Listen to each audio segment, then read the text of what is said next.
te iwi, ngaro aturanga Shane Taurima, ara mai rā tētahi atu kanohi o te ao pāpāho Māori a Julian Wilcox o whakaata Māori.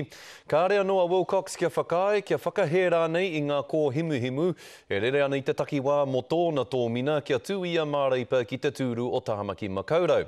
Anei rā a Orini, Tipene Leach.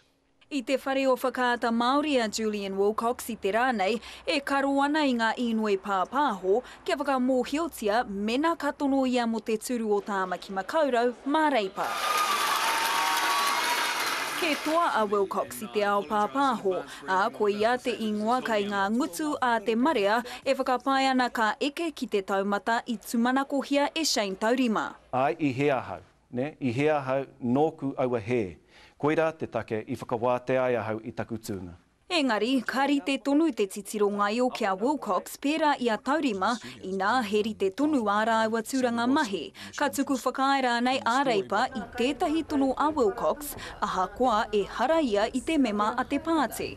E whakapā tuatahi a te karere kia Wilcox e pāna ki tēnei take e rua wiki ki muri.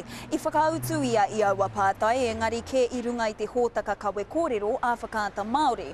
I taua wā ki hai ia i whakakāhore i tana hiahia kia tono i te tūru o Tahamaki Makaurau Māreipa, a ki hai hoki ia i whakahē wa hui aia ki te prehitini o Reipa kia Moira Coatsworth. E nei raru Reipa e whakararu ana i Arangi McLean, te kaitono anake i te tūru. Kei te aro hake ki nā tuakana Shane Taurima, me nā pēna ka pērahi anō a Julian. E karau te tino rata ki tēnā. He oi, he whakataetai, te whakataetai. Kāre aku a wanawana. Kei iau te tūru. Kei raro te korowai o te Pāti Māori. E pupuri ana. Te mahi nui, kia mahi tonu ngā mahi. Ki te korea Wilcox e tono ka taka te tūranga ki te kaitono kātipa āreipa ara kia Will Flavel. He tangata kārea no kia puta te rongo, engari kāre e kore ka puta a tōna wā. Orini Tipene Leach, te karere.